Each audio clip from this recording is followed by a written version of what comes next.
கர்த்தருக்கு பிரியமானவர்களே, இந்த நாளில் உங்களுடன் இந்த Jesus faithful prayer gospel ministry மூலமாக உங்களை சந்திப்பதிலே மிகுந்த மகிழ்ச்சி அடைகிறேன். ஒவ்வொரு வாரமும் இந்த யூடியூப் சேனல் மூலமாக ஒவ்வொரு மெசேஜ் நாங்கள் கேட்குறோம், தேவனுடைய வார்த்தையை கேட்குறோம். இந்த நாளிலும் கூட ஆண்டவர் உங்களோட பேச சொன்ன வார்த்தையானது ஒவ்வொரு வாரமும் தேவனுடைய செய்தி மூலமாக உங்களுடைய தொடர்பு கொள்வதால் மிகுந்த மகிழ்ச்சி அடைகிறேன். இந்த செய்தியை கேட்டுக்கொண்டிருக்கிற அநேக பிள்ளைகள் நீங்கள் கேட்டு நீங்கள் கமாண்டில் இதை நீங்கள் பதிவு செய்யலாம். உங்களுடைய தேவைகள் எதுவாக இருக்கணும் உங்களுக்காக ஜெபித்துக் கொள்கிறோம். உங்களுடைய பர்சனல் தேவைகள் மற்ற காரியங்கள் எதுவாக இருந்தாலும் நீங்கள் தொடர்பு கொள்ளலாம். நான் இதில் உங்களுக்கு ஃபேஸ்புக் வாட்ஸ்அப்லலாம் இந்த செய்தியை உங்களுக்கு அனுப்பி வைக்கிறேன். ஆண்டவர் இந்த செய்தி மூலமாக ஆண்டவர் உங்களோட பேசியிருப்பாரானா எங்களுக்கு தொடர்பு கொண்டு எங்களோட நீங்கள் பிரேயருக்காக ஜெபம் பண்ணி கேட்டுக்கொள்ளலாம். இப்போதும் கூட இந்த நாளிலே உங்களோட ஒரு பாடல் மூலமாக நான் செய்தியை தொடங்க இருக்கிறேன். நான் இப்போது ஒரு பாடலை பாடுவோம், கேட்போம். கர்த்தரின் கை குறுகவில்லை, கர்த்தரின் வாக்கு மாறிடாதே என்ற பாடலை நாம் பாடுவோம். கர்த்தரின் கை குறுகவில்லை, கர்த்தர் வாக்கு மாறிடாதே, சுத்தர்களாய் மாறிடவே சுதனருள் புரிந்தனரே, சுத்தர்களாய் மாறிடவே சுதனருள் புரிந்தனரே. விசுவாசியே நீ பதறாதே, விசுவாசியே நீ கலங்காதே, விசுவாசத்தால் நீதிமான் என்றும் என்றும் பிழைப்பான், விசுவாசத்தால் நீதிமான் என்றும் என்றும் பிழைப்பான். நெஞ்சமே நீ அஞ்சிடாதே, தஞ்சம் இயேசு உன் அரணே, தம் ஜனத்தை சீக்கிரமாய் தம்முடன் சேர்த்து கொள்வார், தம் ஜனத்தை சீக்கிரமாய் தம்முடன் சேர்த்து கொள்வார். விசுவாசியே நீ பதறாதே, விசுவாசியே நீ கலங்காதே, விசுவாசத்தால் நீதிமான் என்றும் என்றும் பிழைப்பான், விசுவாசத்தால் நீதிமான் என்றும் என்றும் பிழைப்பான். மேகம் போன்ற வாக்குத்தத்தம் சூழ நின்றே காத்திருக்க, விசுவாசத்தால் உரிமை கொள்வாய், விரைந்து முன்னேகிடுவாய், விசுவாசத்தால் உரிமை கொள்வாய், விரைந்து முன்னேகிடுவாய். விசுவாசியே நீ பதறாதே, விசுவாசியே நீ கலங்காதே, விசுவாசத்தால் நீதிமான் என்றும் என்றும் பிழைப்பான், விசுவாசத்தால் நீதிமான் என்றும் என்றும் பிழைப்பான். அன்பான அருமையான ஒரு பாடல்.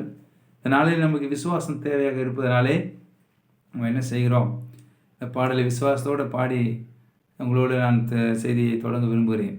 அன்பானவர்களே, இந்த நாளில் தேவன் நமக்கு கொடுத்த இந்த வார்த்தையானது அது எரேமியா தீர்க்கதரிசன புஸ்தகம் 33ஆம் அதிகாரம். ஒரு சில வசனத்தை நம்ம படிக்கும்போது கவனிங்க, வாசிப்போம். எரேமியா இன்னும் காவற் சாலையின் முற்றத்திலே அடைக்கப்பட்டிருக்கையில் கர்த்தருடைய வார்த்தை 2ஆம் தரம் அவனுக்கு உண்டாகி, அவர் இதை செய்கிற கர்த்தருமாய், இதை திடப்படுத்தும்படிக்கு இதை உருவேற்படுத்துகிற கர்த்தருமாய் இருக்கிற யெகோவா என்னும் நாமமுள்ளவர் சொல்லுகிறதாவது என்னவென்றால், என்னை நோக்கி கூப்பிடு, அப்பொழுது நான் உனக்கு உத்தரவு கொடுத்து நீ அறியாததும் உனக்கு எட்டாததுமான பெரிய காரியங்களை உனக்கு அறிவிப்பேன்.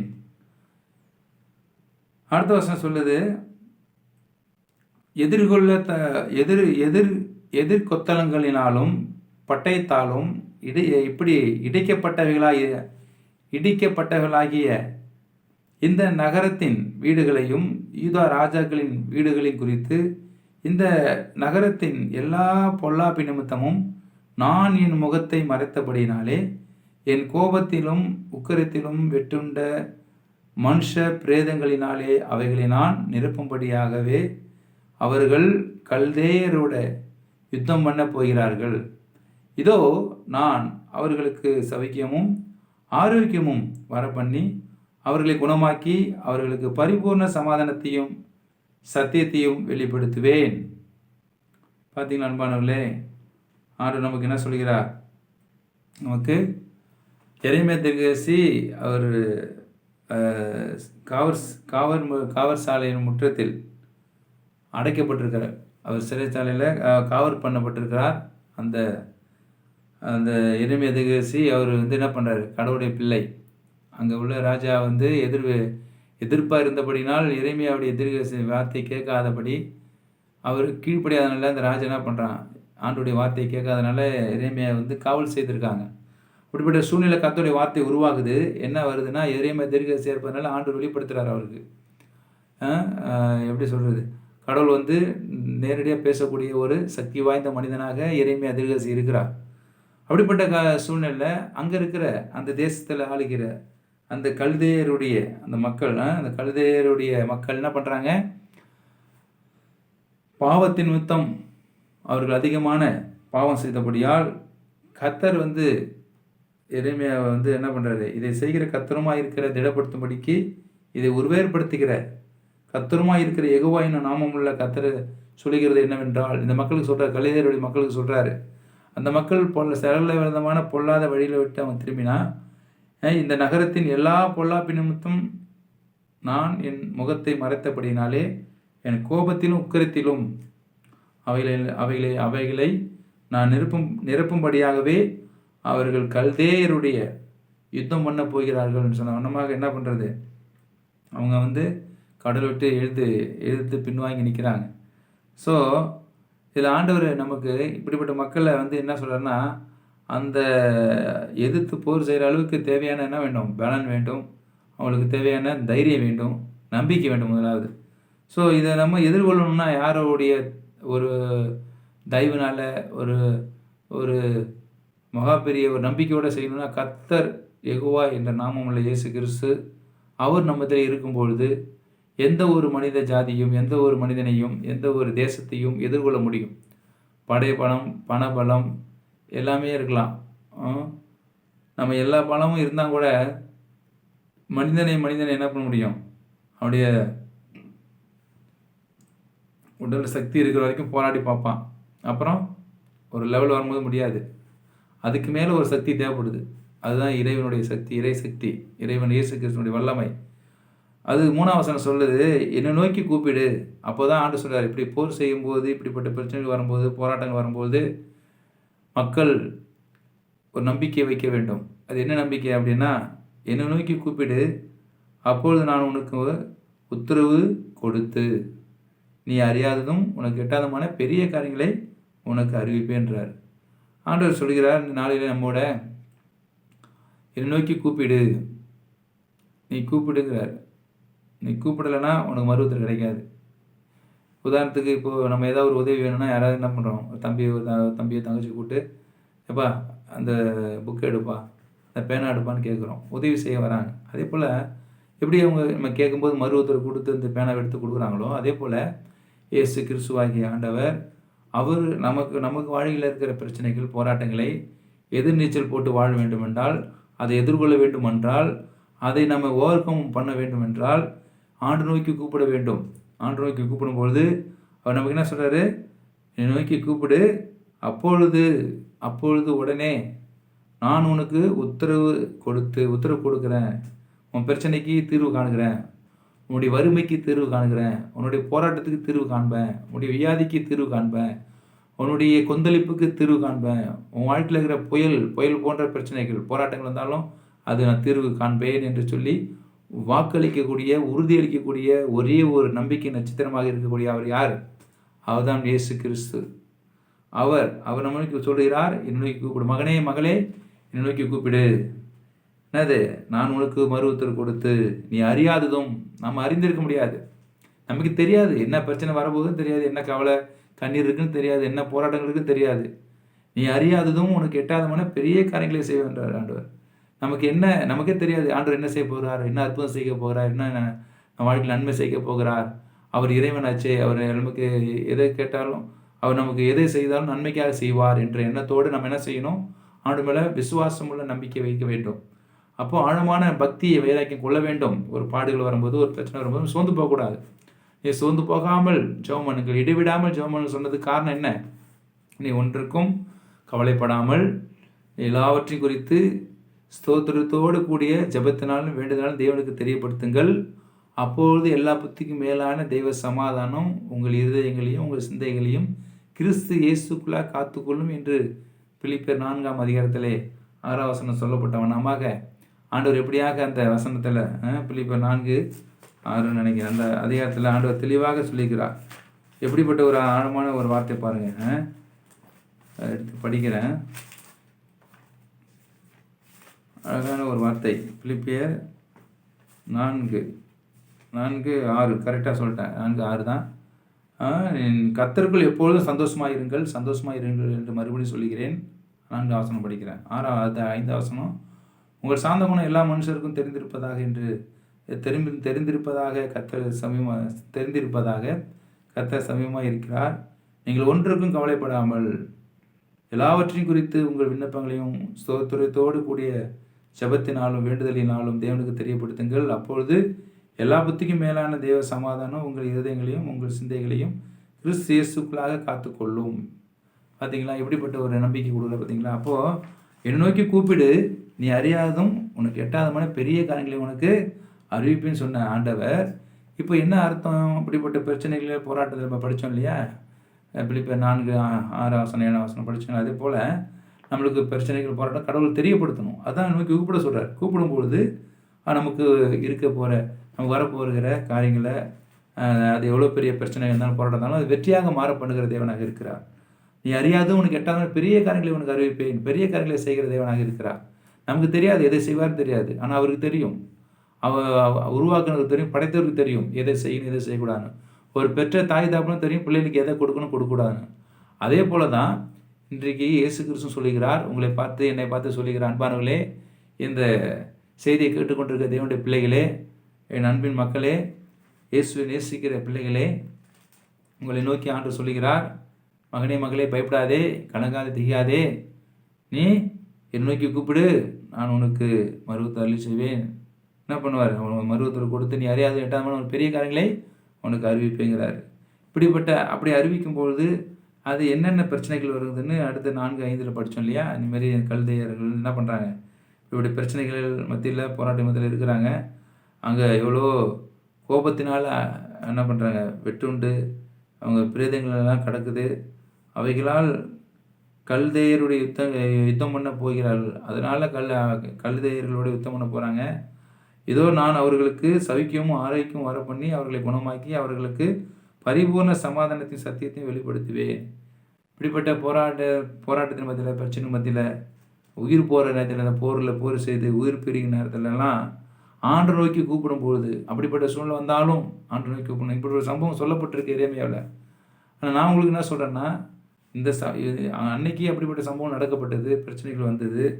ஏன்னா அந்த நகரத்தின் பொல்லாப்பு நடந்தது. பொல்லாப்பு நிமித்தம் இப்படிப்பட்ட பிரேதங்கள் வெட்டுண்டு செத்தார்கள், மடித்தார்கள், என்ன போர் செய்ய போனாங்க. அதனால் எதனால்? பாவத்தின் நிமித்தமாக வந்த இந்த போராட்டம், பிரச்சனைகள். இந்த பிரச்சனையில் வரும்போது ஆண்டு நோக்கி கூப்பிடணும்.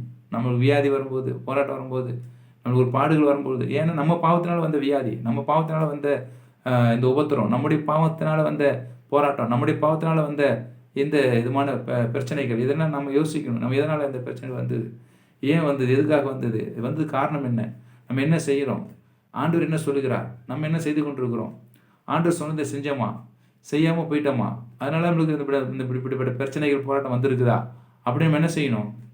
ஆண்டை நோக்கி கேட்கணும். அப்படி கேட்க முடியாத ஆண்டு சொல்கிறாரு. அப்படி கேட்கும்போது தான் அவங்களுக்கு மனமிறங்கி என்ன பண்ணுவார்? நமக்கு பெரிய காரியங்களை அறிவிப்பேன்னு சொன்னார் இல்லையா? பெரிய காரியங்களை செய்வேன்னு சொன்னார் இல்லையா? அதுதான் 6ஆம் வசனம் சொல்லுது, இதோ நான் அவர்களுக்கு என்னை நோக்கி கூப்பிடும்பொழுது அவர்களுக்கு என்ன செய்வேன்?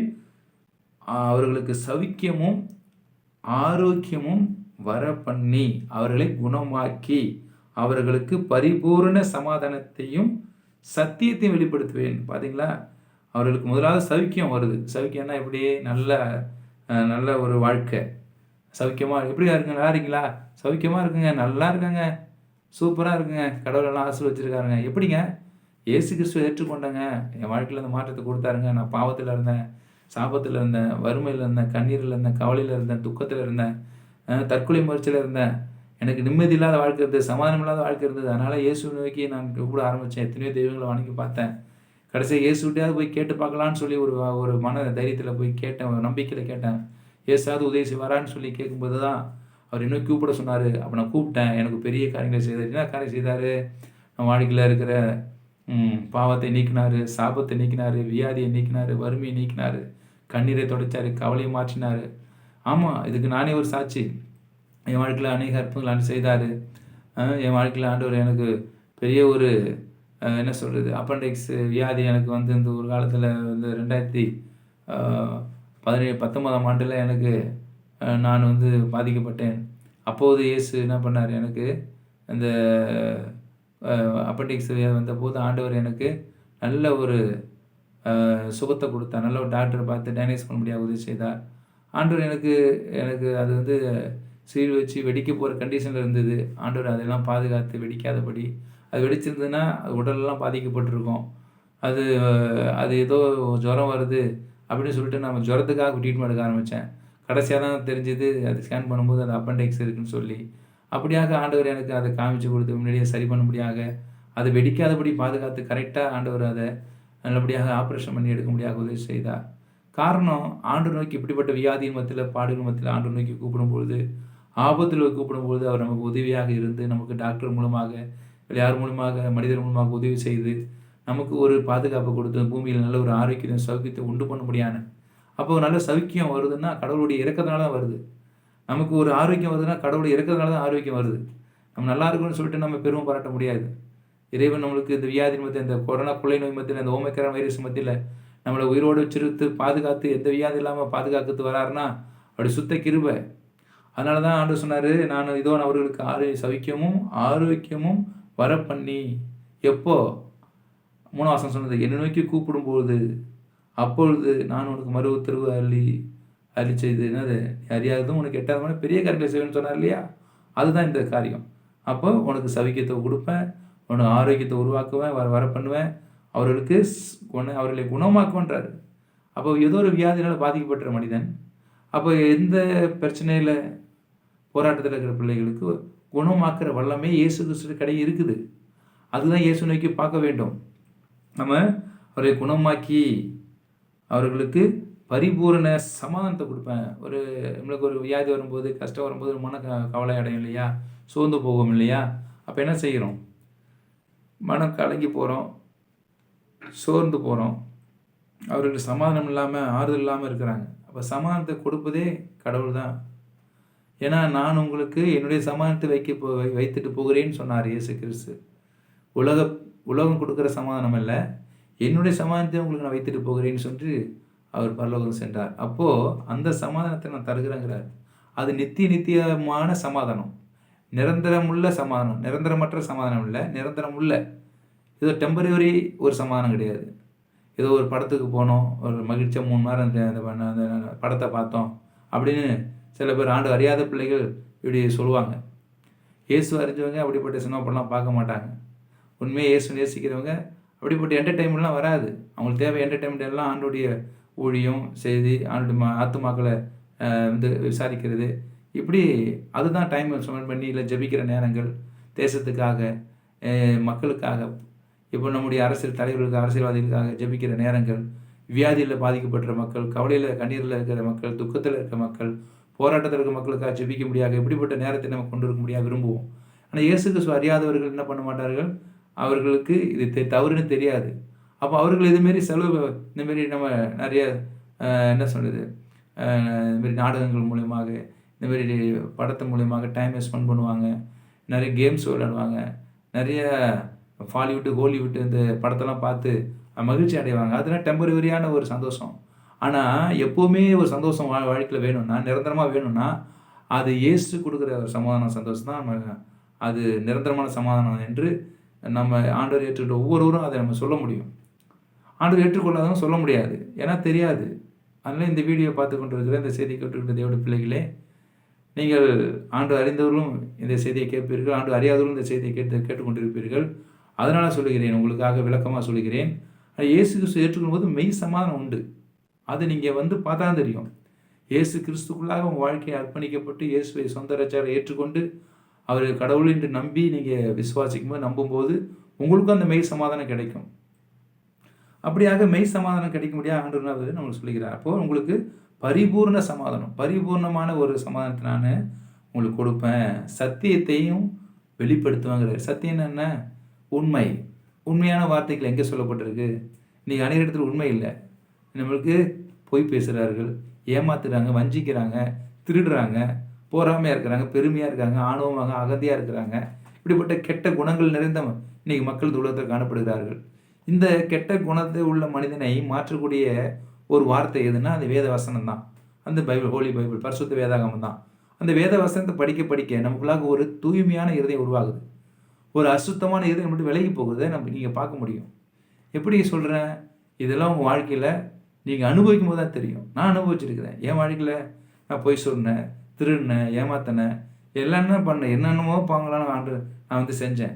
அது எல்லாத்திலேருந்து ஆண்டு என்னை விடுதலையாக்கினார். விடுதலையாக்கினா தான் உங்கள்கிட்ட மத்தியில் சொல்ல முடியுது. இயேசு கிறிஸ்து சகல பாவம் இன்றைக்கி நம்ம சுத்திகரிப்பாக சொன்ன வேத வசனம் என் வாழ்க்கையில் நிறைவேறினது. அதுதான் ஆண்டு சொன்னார், தன் பாவங்களை மறைக்கிறவன் வாழ்விட மாட்டான், அவைகளை அறிக்கை செய்து விட்டவனே இறக்க பெறுவான் என்று வேதவாசனம் சொல்லுகிறது. அந்த வேதவசனத்தை படிக்கும்பொழுது எனக்குள்ளாக பாவ உணர்வு நான் மனம் திரும்ப ஆரம்பித்தேன். நான் இந்த பாவத்தை அறிக்கை செய்ய ஆரம்பித்தேன்.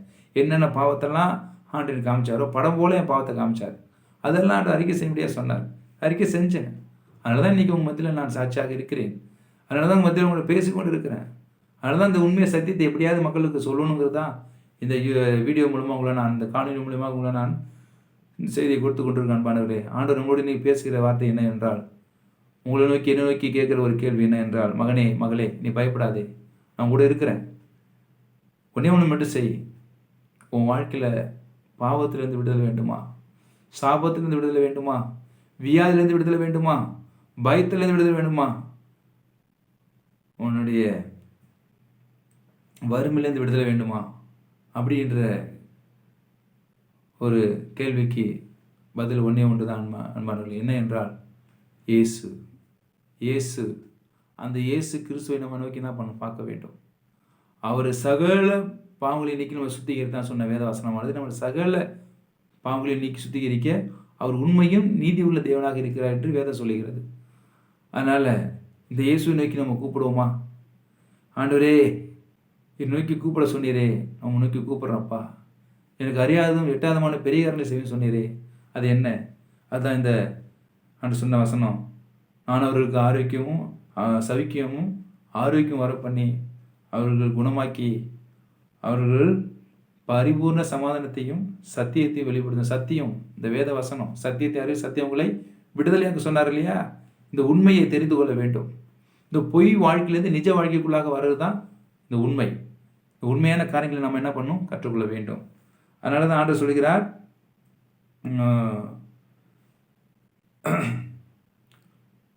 நான் 7ஆம் வசனம், நான் யூதாவின் சிறையிருப்பையும் இஸ்ரவேலின் சிறையிருப்பையும் திருப்பி முன்னிருந்தது போல அவர்களை கட்டுவித்து அவர்கள் எனக்கு விரோதமாய் குற்றம் செய்த அவருடைய எல்லா அக்கிரமங்களுக்கும் அவர்களை நீங்களாக்கி சுத்திகரித்து, அவர்கள் எனக்கு விரோதமாய் குற்றம் செய்து எனக்கு விரோதமாய் துரோகம் பண்ணின அவருடைய எல்லா அக்கிரமங்களையும் மன்னிப்பேன்னார். பார்த்தீங்களா? ஏன் ஆண்டு சொல்கிறார்? இயேசு கிறிஸ்து நமக்காக, நம்முடைய பாவத்துக்காக, சர்வலோகத்தினுடைய பாவத்துக்காக அவர் என்ன பண்ணார்? மரித்து உயிர்த்தெழுந்தார், சிலுவையில் அடிக்கப்பட்டார். அப்போது இப்படிப்பட்ட பாவத்தை செய்த நம்ம வாழ்க்கையில், என் வாழ்க்கையில் நம்ம எல்லாம் பாவம் இப்படிப்பட்ட பாவத்தை செய்திருப்போம். இதெல்லாம் ஆண்டவர் மன்னிக்கணும், மறக்கணும் அப்படின்னா இயேசு கிறிஸ்துவை நோக்கி பார்க்க வேண்டும். நம்ம பாவத்தெல்லாம் மன்னிக்கிறேங்கிறாரு. உன் அக்கிரமத்தெல்லாம் நீக்கிட்டேங்கிறாரு. உன்னை நான் விடுதலையாக்க முடியாமல் உன்னை சுத்திகரிக்க வந்தேன்னு சொல்கிறார். அதான் சொன்னார் இயேசு கிறிஸ்து நம்முடைய நம்ம சகல பாவம் நீக்கி நம்மை சுத்திகரிக்கிறார் சொன்ன வண்ணமாக அந்த இயேசு கிறிஸ்துடைய ரத்தமானது நம்மளை சகல பாவம் நீக்கி நம்மை சுத்திகரிக்க வல்லதாக இருக்குது. அப்போ இயேசு கிறிஸ்து தூய்மையான ஒரு மனிதனாக இருந்தனால, தூய்மையான ரத்தம் நம்ம மேலே படும்போது, அசுத்தமான மனிதன் மேலே படும்போது தூய்மையாகிறான். நீங்கள் இதை நம்புங்கள், உணருங்கள், ஆண்டு நோக்கி கூப்பிடுங்க. இது கடைசி காலமாக இருக்குது. நம்ம யாரும் இனி தப்பிக்க முடியாது. நாம் ஆண்டுடைய வரிக்கு ஆயத்தமாக வேண்டிய காலத்தில் இருக்கிறோம். இயேசு கிறிஸ்து ரெண்டாம் வரிகளை வரப்போகிறார். அவர் காலதாமதமாக பண்ணி கொண்டிருக்கிறார். காரணம், எல்லாரும் மனம் திரும்ப வேண்டும் என்று அவர் பொறுமையாக இருக்கிறார். நம்ம ஆண்டு கொடுக்குற அந்த கிரேஸ் பீரியடில், கிரேஸ் நாட்களில், கிருபையின் காலத்தில் நம்ம இருக்கும்பொழுது நம்ம இதயத்தை கடினப்படுத்தாமல், நம்ம இதயத்தை இன்னும் பாவத்துக்குள்ளே கூட்டி சேர்க்காமல், பாவத்தை விட்டு மனம் திரும்பி நாம் சொர்க்கலோகம் போக வேண்டுமென்றால், பரலோகம் போக வேண்டுமென்றால் இயேசு கிறிஸ்துவுடைய ரட்சிப்பை நாம் பெற்றுக்கொள்ள வேண்டும். பாவ மன்னிப்பின் நிச்சயத்தை நாம் பெற்றுக்கொள்ள வேண்டும். நாம் ஜெபிப்போமா? ஆண்டு நோக்கி ஜெபிக்கலாம். ஆண்டு சொல்லுங்கள், அன்புள்ள இயேசப்பா, இந்த நாளுக்காக நன்றி. இந்த நாளில் கூட எங்களோட பேசின வார்த்தைக்காக நன்றி. நீ என்னை நோக்கி கூப்பிடு, நான் உனக்கு மருவத்துக்கு கொடுத்து நீ அறியாத உனக்கு கிட்ட அவனுக்கு பெரிய காரியம் செய்வேன் சொன்ன ஆண்டவர். அது என்ன காரியம்? ஆண்டு உனக்கு வாழ்க்கையில் வருகிற கஷ்டங்கள், வியாதிகள், வறுமைகள், போராட்டங்கள், பிரச்சனையை நீக்கி வல்லவராக இருக்கிறார் என்று அதை சொல்லுகிறது. சமாதானம் கொடுக்குற தேவனாக இருக்கிறீர். ஆண்டரே, சௌக்கியம் இல்லாத மக்களுக்கு சௌக்கியமாக வாழ வைக்கிறீர். ஆரோக்கியம் இல்லாத மக்களுக்கு ஆரோக்கியத்தை கொடுக்க விரும்புகிறீர். சமாதானம் இல்லாத மக்களுக்கு சமாதானத்தை, பூர்ண சமாதானத்தை கொடுக்க விரும்புகிறீர். நோயுள்ள மக்களை குணமாக்க விரும்புகிறீர். சத்தியத்தில் இல்லாத மக்கள் சத்தியத்தை கொடுக்க உண்மையாக இல்லாத மக்களுக்கு உண்மையை சொல்லிக் கொடுக்க விரும்புகிறீர். அப்படிப்பட்ட அன்புள்ள ஆண்டவரை நாங்கள் நேசிக்க பழக எங்களுக்கு கற்றுக் கொடுங்கப்பா. ஆண்டவர், இந்த நாளிலிருந்து தேவனுடைய வார்த்தை கேட்ட மக்களோடு நீ பேசும், ஆழமாய் இறைச்சியும் சந்தையும் விடுவியும். இந்த ஆண்டவரை காலையின் மூலமாக தேவனுடைய வார்த்தை கேட்டுக்கொண்டிருக்க பிள்ளைகளோடு நீ ஆழமாக பேசி இந்த வீடியோ பார்க்குற ஒவ்வொரு மனுஷையும் மனம் திரும்ப முடியாது ஜெபிக்கிறப்பா. இந்த செய்தியை ஆசீர்வதித்து அநேகரை மனம் திரும்ப வைக்க முடியாத சமூகத்தில் கெஞ்சுகிறோம். ஆண்டவரை தொடர்ந்து இவரோடு பேசும். இந்த வார்த்தையை நீ முத்தரித்துள்ளோம். இயேசு கிறிஸ்துவின் நாமத்தில் தாழ்மையோடு ஜெபிக்கிற ஜீவனுள்ள பிதாவே, ஆமேன், ஆமேன். அன்பானவர்களே, தொடர்ந்து நாம் இன்னொரு வீடியோவில் உங்களை சந்திக்க விரும்புகிறேன். அது வரைக்கும் நீங்கள் எனக்காக ஜெபித்துக் கொள்ளுங்கள். ஆண்டவர் உங்களோடு இருப்பாராக. ஆமேன். God bless you.